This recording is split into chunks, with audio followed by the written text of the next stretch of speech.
안녕하세요, 치과계 회원 여러분. 아나운서 이마영입니다. 벌써 세 번째로 인사드리는데요. 오늘도 김순혁 교수님과 함께 얘기 나눠보겠습니다. 교수님 안녕하세요. 안녕하십니까? 네. 잘 지내셨어요? 참 바쁜 또 시간 많이들 보내고 계시리라고 생각합니다. 건강하셨죠? 네. 저도 몸 건강히 오늘 잘 왔습니다. 오늘도 사연이 있습니다. 제가 한번 읽어드릴 텐데요. 최근 부쩍 과잉 진료를 말하는 환자들이 늘었습니다. 양심에 따라 진료한다고 자부해온 저로서는 이런 상황이 무척 고통스러운데요. 다니는 사람을 붙잡고 호소할 수도 없고 내원한 환자마다 제가 과잉 진료를 하지 않으니 믿어달라고 말할 수도 없는 노릇이잖아요. 그렇다고 가만히 있을 수도 없고 이 상황 어떻게 해야 하나요? 라고 고민을 털어놓으셨네요. 오늘 역시 쉽지 않은 과잉 진료 논란입니다. 안타깝게도 최근에는 이전에 비해서 과잉 진료 논란이 조금 더 많은 것 같은데요. 우선 과잉 진료 문제, 교수님 어떻게 보시나요? 네, 사실 저도 그러니까 제가 제일 마지막으로 진료했던 게 2021년 2월이니까 그래도 조금 됐네요. 네, 1년 정도 됐네요. 네. 그때 이제 마지막으로 진료하면서 제일 어려웠던 게 이 부분이었던 것 같아요. 예를 들면 사실 한 10년 전에 제가 진료할 때에는 저보고 이건 과잉 진료 아니에요? 라고 물어보시는 분이 한 분도 없으세요. 한 분. 물론 뭐 지역이라든지 이런 차이가 있을 수도 있겠지만 그때는 그런 이야기를 제가 직접 들은 적은 없었거든요. 그런데 몇 년 전에 다시 진료를 제가 이제 외국으로 유학을 갔다고 하는 중간에 좀 쉬었고 다시 이제 돌아와서 진료를 하고 있으니 부쩍 그걸 직접 저에게 물어보시는 분들이 있는 거죠. 그래요? 이거 과잉 진료 아니에요? 이거 애한테 이렇게 해도 되는 거예요? 네네. 그래서 저는 되게 좀 당황스럽다는 생각을 했었고 네. 아니 물론 그런 생각이 드실 수도 있겠다라는 생각이 들면서도 개인적으로는 왜 이런 일이 생겼나에 대해서 좀 고민을 해보기도 했습니다. 사실 이 이야기를 하려면 한국의 특수성을 저는 좀 이해해야 된다라는 생각이 들어요. 한국의 특수성이요?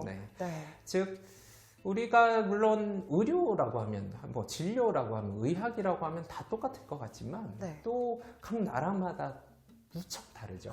미국의 의학이 다르고 일본의 의학이 다르고 한국의 의학이 다른데 한국의 의학이라고 했을 때 그 특수성을 대표하는 것은 이 단일 보험자 즉 이 국가에서 이 모든 보험을 다 이렇게 그냥 통제하고 있는 이런 상황에 기반해서 저희도 이제 그 국가의 보험공단에다가 저희 진료를 이렇게 했습니다. 그래서 그 수가를 받아내는 이 구조가 되게 특수하다라고 이야기할 수 있습니다. 물론 이렇게 하는 국가들 다른 국가들도 있습니다. 영국이 뭐 대표적이겠죠. 하지만 여기에서 발생하고 있는 특수한 상황 하나는 저희가 명확하게 보험 진료와 비보험 진료를 구분했다라고 하는 점인 것 같아요.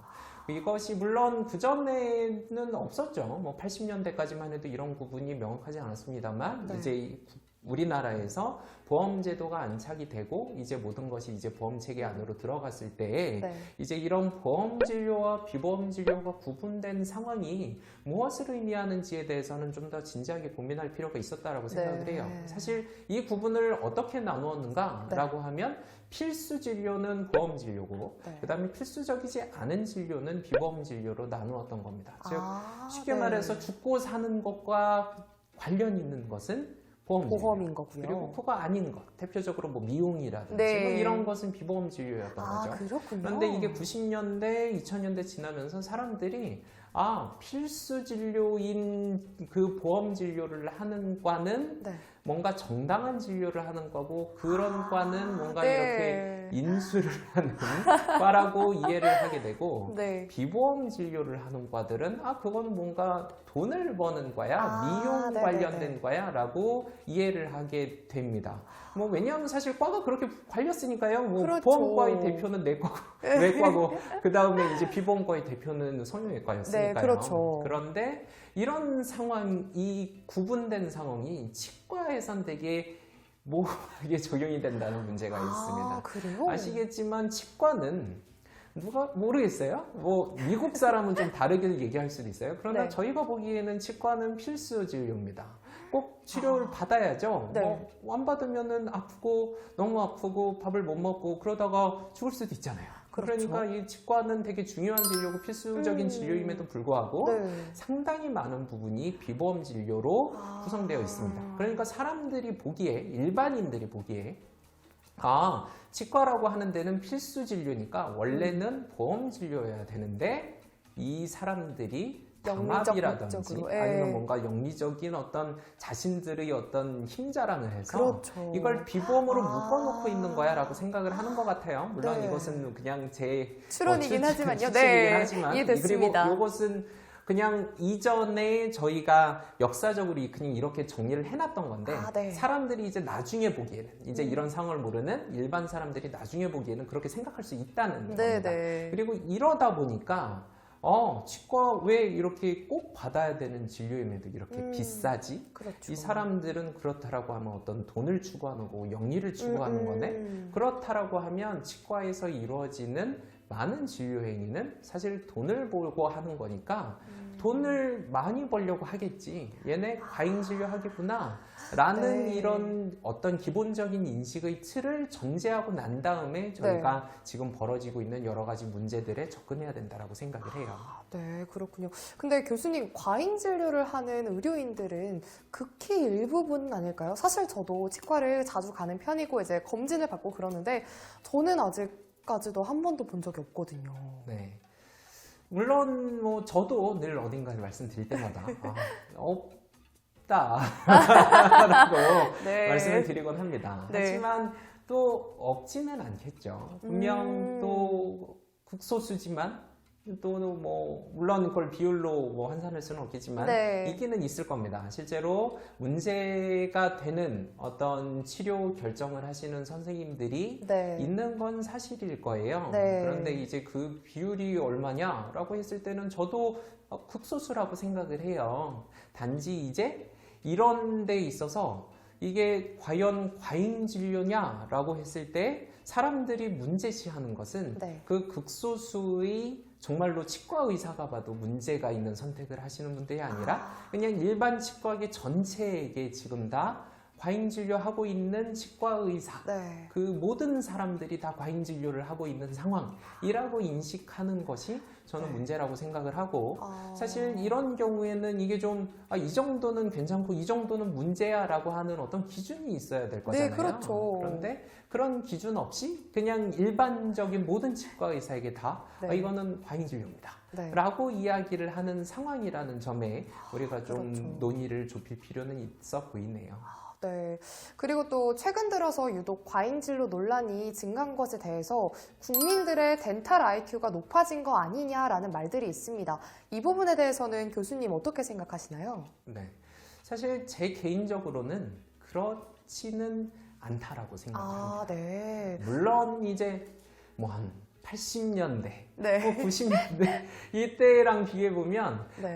사람들의 치과에 관한 인식이 상당히 향상된 것은 사실이죠. 뭐 대표적으로 물론 제가 이제 소아치과라서 이렇게 생각을 하는 걸 수도 있겠지만 뭐 한 저수련 받기 전 그러니까 이제 뭐 한 90년대까지만 해도 뭐 아이들을 따로 이렇게 소아치과에 데려가야 된다라고 생각하셨던 분들은 없습니다. 부모님은 그냥 당연히 치과에 데려가는 아이들 그냥 치과에 가는 거고 그냥 똑같이 가는 거지라고 생각을 했지만 뭐 한 2000년대 그 2005년 6년 정도 됐던 것 같아요. 그 이후로 이게 소아치과라는 게 있고 그래서 아이들은 소아치과에 가면 좀 구분된 치료를 받을 수 있어라는 인식이 생기고 지금 부모님들은 전부 다 아이들을 소아치과에 데려가시죠. 그렇죠. 이런 상황에서 봤을 때는 사람들의 치과에 대한 인식이 늘어났다 또는 향상되었다라고 얘기할 수도 있겠지만 사실 치과의 인식이라고 하는 것 또는 치과적인 어떤 그래서 저희가 이게 좀 표현하기 애매해서 덴탈 IQ라고 하는 건데 이게 정말로 증가했다라고 얘기하려면 사람들이 치과에 대한 지식이 증가했어야 되고 치과에 이건 나의 이 구강 건강을 구성한다라고 하는 것은 이런 거고 나는 이런 문제가 있기 때문에 이런 상황에서 뭐 예를 들면 뭐 주기적으로 치과에 얼마나 가야 된다든지 아니면 이런 문제 있으니까 어떤 과에 가야 된다든지 이런 거에 대해서 이해가 있어야 될 텐데 그런 거는 사실 없어요. 대표적으로 일반적으로 최근에 있었던 조사 같은 경우는 봐도 치과는 그냥 문제 있으면 가는 곳이라고 생각을 네, 하지 그렇죠. 주기적으로 가서 검진을 받고 뭐 예방적인 진료를 받을 수 있는 곳이라든지 이런 인식은 아직 없거든요. 그렇기 때문에 우리가 치과에 대한 인식이 증가했다라고 말하는 것은 상당히 좀 편향적인 얘기라고도 할 수 있을 것 같아요. 네. 사람들이 물론 치과라고 하는 곳이 있고 그런 곳에 갈 수 있고 어떤 과 특히나 뭐 교정과라든지 말씀드린 네네. 소아치과라든지 이런 특정 과들이 있다라고 하는 것에 대한 이해가 늘어난 것은 사실입니다. 그러나 정말로 사람들이 이제 시민들이 이제 나의 구강 건강이라는 건 이런 거야, 치과라는 건 이런 거야라고 더 알게 됐을까요?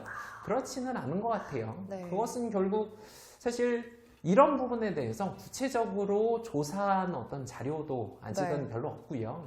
그리고 안타깝게도 치과계가 이런 부분에 있어서 구체적으로 노력을 한 증거는 많이는 없는 게 사실입니다. 네. 뭐 대표적으로 저희가 어떤 지식을 요새 많이 얻는 채널 같은 경우는 결국 유튜브일 텐데 그렇죠. 유튜브 같은 경우 이제 치과 관련 지식 검색해 보면 그냥 되게 좀 편향된 이야기들만 이렇게 나오지 네. 뭐 예를 들면 치협이라든지 아니면 치신보라든지 이런 어떤 공식적인 매체에서 구체적으로 이제 대국민에 대한 어떤 인식 향상을 위해서 네. 노력하고 있는 일들을 아직까지는 많이 보기는 네, 어렵거든요. 맞아요. 없더라고요. 물론 네, 이게 필요하다라고 생각을 하실 텐데 네. 뭐 여러 가지 문제 때문에 아직 못하고 계신 거라고 생각을 합니다. 네. 그러나 거꾸로 얘기하면 아직 그런 것들이 없고 저희들도 저희 치과 의사들도 네. 아직 시민들에게 국민들에게 이런 부분들을 좀 더 쉽게 적절한 언어를 통해서 잘 설명해야 된다라는 생각이 아직까지는 없는 거죠. 그렇기 때문에 아직 덴탈 IQ가 높아졌다라고 말하기는 어려울 것 같습니다.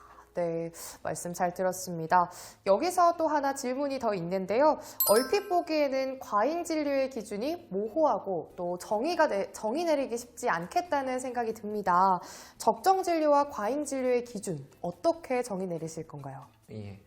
일단 과잉이 있으려면 네. 적당한 게 있어야 될 거예요. 그렇죠. 그렇기 때문에 과잉 진료라는 말을 하려면 적정 진료라는 게 있어야 됩니다. 그리고 적정 진료가 있으면 과소 진료라는 것도 정리할 수 과소진료. 있게 됩니다. 이 네네. 표현은 사실 많이 쓰진 않는데요. 네. 필요한 치료인데도 안 하는 것이 네. 과소 진료일 것이고 네. 필요한 만큼 치료를 하는 게 적정 진료, 네. 필요한 것보다 더 많이 하는 것이 과잉 진료가 진료죠. 되겠죠. 네. 그런데 이 부분에 있어서 사실 참 어려운 것이 일단 적정하다라고 하는 이것을 정하는 것이 무척 어렵습니다. 사실 치과라고 하면 우리가 네. 일반적으로는 뭐 과학이야라고 생각하고 과학이야라고 했을 때에는 이게 누가 봐도 다 똑같은 판단, 똑같은 결정을 내린다라고 생각을 하지만 치과 의사들이 어떤 환자의 구강을 봤을 때 그에 대해서 진단하고 치료 계획을 세우는 방식은 사실 상당한 차이가 있을 수 있습니다. 네. 물론 이 선을 넘어가는 경우들이 있기 때문에 문제가 되지만 그거는 네. 조금 이따 다시 말씀드리도록 하고 네. 그렇다면 이런 다양한 진단과 치료 계획을 적정 진료라고 하는 이 틀 안에 담아낼 수 있는가라는 문제가 생기게 돼요. 예를 네. 들면 적정 진료를 정한다고 어떤 지침이라든지 아니면 규제를 만들어서 그렇죠. 이만큼만 그게 어렵죠. 적정 진료라고 얘기하면 네. 진료의 다양성이라고 하는 것을 상당히 훼손하게 되는 그렇죠. 문제가 생기거든요. 그렇기 때문에 뭐 예를 들면 치협이라든지 유관학회가 이런 것만 적정 진료야 라고 얘기하는 것은 오히려 문제가 되거나 네. 심지어는 자승자박의 상황을 만들 수도 있다라고 그러네요. 이야기할 수 있게 됩니다. 네. 그렇기 때문에 저희에게 필요한 것은 아까 말씀드린 이건 누가 봐도 정말 선을 넘었다라고 하는 이 선을 그어주는 건데 네. 사실 이것은 어떤 뭐 예를 들면 교과서로 얘기를 한다든지 뭐 논문으로 얘기하면 좀 애매한 부분들이 있는 게 사실이거든요. 네. 만약 뭐 이런 환자가 있습니다. 그래가지고 이만큼 치료했습니다. 근데 누가 보기에는 그 정도는 할 수 있어. 근데 누가 보기에는 그거는 좀 아니지라고 얘기하면 이미 누군가는 그 정도는 할 수 있어라고 얘기했기 때문에 네. 그거는 문제가 아닌 거가 될 수도 있는 거예요. 거꾸로 얘기한다면 이 문제되는 상황에 있어서 사실 치과계 전체가 다 뭐 논의할 수는 없더라도 네. 몇몇은 이런 부분에 대해서 우리가 같이 논의해 봤더니 이 정도는 좀 문제다. 우리가 논의해 봤더니 이 정도는 괜찮다라고 얘기할 수밖에 없는 상황이 된다는 것이죠. 네. 그렇기 때문에 이런 것을 따질 때에는 결국 어떤 위원회가 활동을 해서 이 정도는 과잉 진료입니다. 이런 진료는 과소 진료입니다. 라고 정하는 상황 말고는 뭐 예를 들면 어떤 지침을 세워가지고 네. 이렇게 하셔야 됩니다. 라고 얘기하는 것은 사실 무척 어렵다. 어렵죠. 라고 얘기할 수 있을 것 같습니다. 네. 상당히 좀 복잡하고 어려운 일인 것 같은데 이렇게 과잉 진료 논란이 불거지면 불거질수록 안 좋은 영향밖에 없을 것 같은데요. 근데 유독 치과 의사에게만 과잉 진료 프레임이 씌워진 것 같습니다. 이 부분에 대해서는 어떻게 생각하시는지요? 네. 그래서 결국에는 이 앞에 여러 가지 이야기들을 해드렸던 것은 이 질문에 답하기 위해서였던 것 같아요. 네. 일단 누군가가 뭔가 잘못하고 있어서라고 생각을 하면 네. 이해가 되지 않습니다. 그러면은 다른 과에서는 과잉 진료하는 사람은 뭐 예를 들면 그렇죠. 뭐 성형외과에는 없나? 피부과에는 없나? 근데 성형외과, 피부과에서는 이런 얘기 잘 하지 않습니다. 그렇죠. 무슨 성형외과 과잉 진료를 한대. 그런 얘기 잘 안 하고요. 맞아요. 또 내과 같은 데서도 잘 안 해요. 네. 유일하게 지금 그런 이야기 나오는 데가 안과 정도인데 사실 안과는 네. 실비보험과 관련해서 좀 특수한 상황이 있어서 그렇고요. 사실 이런 과잉 진료라고 하는 이야기가 되게 두드러지게 나오고 있는 곳은 치과 정도가 좀 특수한 상황입니다. 그렇다라고 하면은 아까 저희가 생각했던 것처럼 이 지금 우리 중에 일부가 과잉 진료를 하고 있어서 그 사람들 때문에 우리가 큰 피해를 보고 있어요. 이게 아니라는 거죠. 네. 왜냐하면 의사들도 분명히 원래 해야 되는 진료보다 많이 하고 있는 사람들 분명히 있거든요. 네. 그런데 이제 그런 것들은 뭐 예를 들면 무슨 척추라든지 이런 데서는 그냥 그 운동해도 되는데 왜 수술을 하니? 근데 그걸 과잉 진료라고 얘기하잖아요. 그냥 치료를 왜 이렇게 하니라고 얘기하지. 그럼 치과에서는 왜 과잉 진료냐? 네. 결국에는 그 두 가지 상황, 아까 말씀드린 역사적인 상황. 네, 치과는 그렇죠. 되게 필수적임에도 비싸다.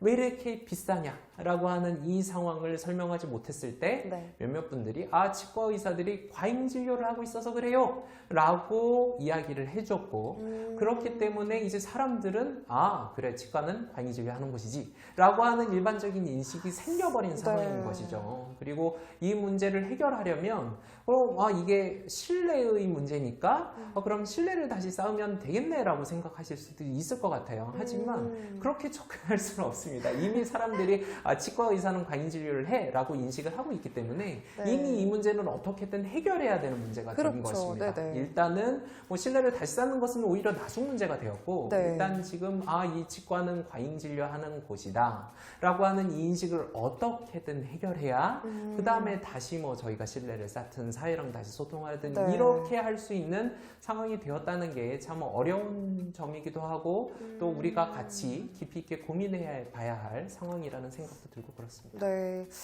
교수님 말씀대로 치과 의사에 대한 이미지가 굉장히 왜곡되고 또 개선이 필요해 보입니다. 근데 또 잘 아시겠지만 한번 잘못 씌워진 이미지를 다시 바꾸는 데는 엄청난 노력과 시간이 필요한데요. 그래도 개선할 수 있는 방법이 있을 것 같은데 어떤 게 있을까요? 네, 그래서 저희 같은 경우 소위 말하는 자율규제라는 이야기를 종종 하는 편이죠. 그러니까 이제 내부에 문제가 되는 상황들을 이 치과 공동체가, 치과계가 문제라고 인식하고 같이 해결하려고 하는 것을 자율규제라고 이야기할 수 있을 것 같습니다. 근데 왜 자율규제냐? 일단 자율 아니면 타율규제. 예를 들어 사회가 아니면 보건복지부가, 정부가 이렇게 얘네 과잉 진료하네 이렇게 하지 마라고 할 수도 있잖아요. 네, 그렇죠. 그렇게 하면 안 되는 이유는 물론 여러 가지 들 수 있습니다. 참 많은 거 들 수 있지만 1차적으로는 결국에는 이것이 저희의 전문적인 지식이자 전문적인 업무이기 때문에 그렇습니다. 대표적으로 자율규제를 하고 있는 업무의 대표는 사실 변호사예요. 변호사는 그래요? 자율규제를 하거든요. 그래서 문제 있는 변호사는 이제 그 변협, 그러니까 변호사협회의 이 회원권을 박탈하게 됩니다. 그런데 변호사 같은 경우는 좀 특이한 상황이 그 회원권이 없으면 개업을 할 수가 없어요. 그렇기 때문에 그게 상당한 규제가 되는 거죠. 그런데 치과의사 네네. 같은 경우는 뭐 의사도 마찬가지인데요. 네. 뭐 일단 저희가 아직까지 자율규제 권한이 없다라고 하는 문제도 있지만 이제 왜냐하면 사실 이 50년대 이후에 한국이 뭐랄까요? 정부가 또는 의료계라고 얘기해야 될까? 이게 조금 애매한데 아무튼 네. 전후에 이제 한국이 막 의사들은 많이 필요하고 그런데 네. 이제 워낙 좀 국가가 아직 좀 체계가 잡히지 않았을 때니까 네. 이런 의사들을 어떻게 좀 관리할까라고 하는 상황에서 그때 이제 보건부죠. 지금 네. 보건복지부가 의사들을 통제할 방법들을 상당히 좀 추구하게 됩니다. 네. 그리고 그런 방식 중에 하나로서 택했던 게 보건복지부가 의사에 대한 처벌 권한을 꽉 쥐고 있는 거죠. 그리고 이것은 아직까지 그대로 유지가 됩니다. 네네. 아직까지도 의사에 대한 처벌을 할 수 있는 권위를 가지고 있는 것은 보건복지부 장관입니다. 취업에 네. 사실 몇 번 이 상황에 대해서 인지는 당연히 하고 있고요. 네. 그래서 취업에서 뭐 예를 들면 윤리위원회가 결정을 해서 보건복지부에다가 요청을 한 적이 있었어요. 네네. 하지만 무시됐습니다. 그러니까 예를 들면 뭐 일반에서 또는 사회에서 왜 너희들은 너희 문제를 해결하지 않니? 라고 사실 많이 얘기하시죠. 뭐 네, 문제 있는 그렇죠. 사람들이 있는데 왜 해결하지 않아? 하지만 저희는 권한이 없습니다. 할 수 있는 방법이 없어요. 그렇군요. 그렇다면 이런 상황에서도 그 타율규제, 지금 형식의 이 타율규제가 아닌 네. 자율규제를 해야 되는 이유가 있느냐? 그냥 네. 보건복지부가 다 뭐 해가지고 그런 문제를 때려잡으면 되지 않겠느냐라고 얘기할 수 있을 텐데 네. 왜 자율규제의 역할은 결국에는 저희가 스스로 저희의 문제를 판단하고 스스로 저희의 문제에 대해서 접근하며 네. 그 방식에 대해서 이렇게 해야지 우리가 이런 결과물을 도달할 수 있습니다라고 하는 것을 확립하려고 하는 것이거든요. 네. 그래도 사실 외부에서 이렇게 해가지고 규제하고 하는 것은 그냥 얼마든지 주어지면 되는 겁니다. 그리고 그것은 아무리 해도 신뢰랑은 상관이 없어요. 뭐 예를 들면 그래요? 범죄자를 저희는 뭐 이렇게 강하게 처벌하는 뭐 방식들이 있겠죠. 물론 네. 뭐 한국의 형량이라고 하는 데에서는 많은 분들이 또 뭐 이런 거는 너무 심하게 다루고 이런 거는 뭐 네, 해가지고 네, 네, 지금 그렇죠. 현재의 어떤 사회적인 인식과 맞지 않다 뭐 이런 문제 제기를 하시는 분들도 있지만 네. 어찌됐건 저희 뭐 범죄라고 하는 데에 대해서는 이렇게 하겠습니다라고 하는 사회의 대처 방식이 있고 그것을 극단적으로 밀어붙인 것이 형법이라고 얘기할 수 있을 텐데 네. 형법을 통해서 그렇다라고 하면 그 사회의 신뢰가 만들어지느냐라고 하면 그렇지 않습니다. 그건 그냥 문제에 있는 사람들을 처벌하는 방식일 뿐이지 네. 그렇다고 해서 그런 법이 있기 때문에 우리는 사회를 믿는다라고 얘기하지 않잖아요. 그렇죠. 결국에는 신뢰라고 하는 것은 이 사람들이 이렇게 행동할 거야라고 하는 기대에서 나옵니다. 그런데 그 기대라고 하는 것은 스스로 우리가 이렇게 움직일 거야라고 하는 것을 보여줄 수 있어야 상대방도 저희에게 기대를 하게 되는 네. 거거든요. 그러려면 일단 우리가 스스로 문제를 관리하고 해결할 수 있는 틀을 만들어야 되고 그것이 자율규제인 것이죠. 네. 그렇기 때문에 타율규제는 아무리 해봐야 네. 신뢰를 얻을 수 있는 방법은 아니에요. 그냥 문제 있는 사람들이 끊임없이 내쳐지고 있어. 그냥 이 정도 인식이 주어지게 되는 것이죠. 네. 그런데 이제 자율규제를 하려면 여러 가지 산들을 넘어야 된다라는 문제가 발생은 하긴 하는데 네. 말씀드린 것처럼 아직 저에게 권한이 없으니까 하지만 그럼에도 저희는 계속 액션은 해야 될 것 같아요. 그래서 우리는 솜방망이 처벌이라도 네. 아무리 우리는 할 수 있는 게 없더라도 네. 문제는 계속 해결하려고 노력은 하고 있습니다. 그래야 이제 사람들이 아니 왜 이런 거밖에 못해요? 라고 하면 아니 저희에게 권한이 없거든요. 네. 라고 얘기할 수 있을 것 같거든요. 물론 이제 이런 데에 대해서는 사실 설명이 많이 조금 필요하죠. 그러니까 사회가 네. 이해할 수 있는 방법으로 지금 이런 식으로 일이 진행이 되고 있어요. 라고 이야기를 해줄 필요가 있는데 뭐 아까 덴탈 IQ 이야기했던 것처럼 네. 사실 이런 부분에 대해 있어서도 저희가 사회에 좀 설명하는 부분이 부족한 건 사실입니다. 우리가 이런 노력을 하고 있습니다. 라고 저희가 사회에게 이야기하고 있지 않기 때문에 네. 사회도 뭐 알고 싶지만 알 수 없는 이야기라고 생각하는 건 사실이거든요. 제가 뭐 여러 가지 이제 이런 뭐 최근에 있었던 문제들 때문에 토론회라든지 이런 데 가봐도 그러니까 이런 치과계 말고 네. 부의 뭐 예를 네네. 들면 뭐 인권 뭐 무슨 뭐 이런 문제를 뭐 법 이런 문제가 뭐 네네. 토론회를 가봐도 네. 아, 치과계에서 그런 생각을 하고 계세요? 라고 말씀을 하세요. 아, 그래요? 근데 이게 잘 모르는 거죠. 밖에서는 이 안의 상황을 알 수가 없고 네네. 그렇기 때문에 그런 부분에 대해서는 좀 더 설명하기 위한 노력들이 필요하다는 생각이 들어요. 아, 그렇군요. 또 제가 듣기로는 이런 내부적인 문제를 해결하기 위해서 취업과 보건의료인 단체가 자율징계권을 정부에 요구하고 있다고 들었습니다.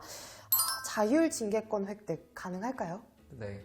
사실 그래서 저희가 자율징계권이라고 하는 것을 계속 말씀드리는 거죠. 네. 일단 자율 규제를 하기 위해서는 자율 징계를 할 수 있어야 되기 때문에 네. 그리고 저희가 뭔가 처벌할 수 있어요.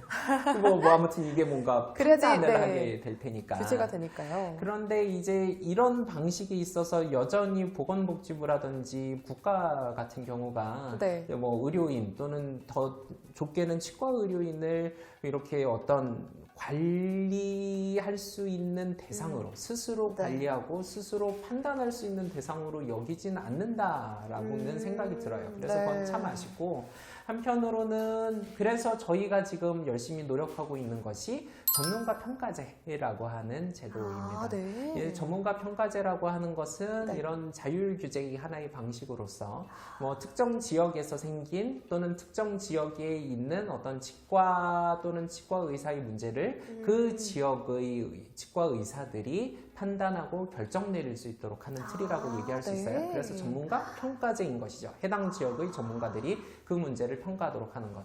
왜 그 지역의 전문가냐라면 사실 뭐 지역의 상황들이 있기 때문에 네. 외부에서 갑자기 뭐 예를 들면 뭐 부산의 문제인데 서울에서 뭐 내려와가지고 뭐 이렇잖아요 라고 얘기하면 그 지역의 특수성을 반영하지 못할 수 있습니다. 그렇죠. 그렇기 때문에 지역의 이제 전문가들이 특히나 지역의 문제는 지역의 치과 의사들이 해결해야 된다라고 네네. 생각을 하는 것이고 그분들이 이제 여러 논의를 거쳐서 이 네. 문제는 이제 좀 제대로 된 판단이 필요하다라고 했을 때 문제 제기를 상부에 거쳐서 이제 징계를 요구하는 구조로 네네. 지금은 짜여 있거든요. 그래서 사실 코로나 때문에 조금 지연된 감은 있는데요. 그래도 저희가 시범 사업도 진행을 해왔고 이런 부분들에 있어서 구체적으로 실제 문제를 해결할 수 있고 사실 계속 말씀드리지만 치과계의 신뢰를 다시 회복할 수 있는 방법으로 이런 전문가 평가제를 구현하기 위해서 노력을 하고 있습니다. 네. 물론 이런 이야기를 들으시면 어떤 선생님께서는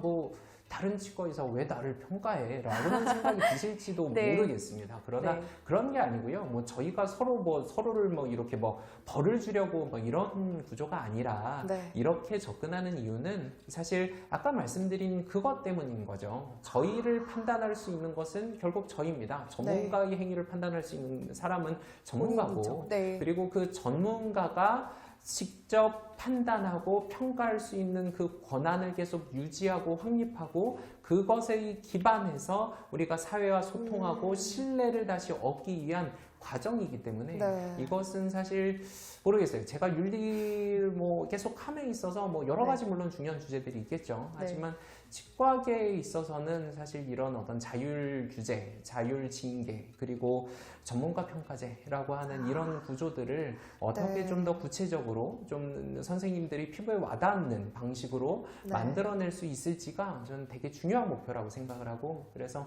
이제 또 여러 선생님들과 같이 노력하고 있습니다. 네, 그렇군요. 어려운 일이지만 치과계를 비롯해서 보건의료계 모두가 참다운 의료인상을 정립하고 왜곡된 이런 이미지를 개선시키기 위한 노력을 함께 해야 할 시간인 것 같습니다. 네, 오늘 나와주신 김준혁 교수님 감사드리고요. 그동안 고생 많으셨습니다. 네, 고생하셨습니다. 치과계 중심 채널 치유신보 TV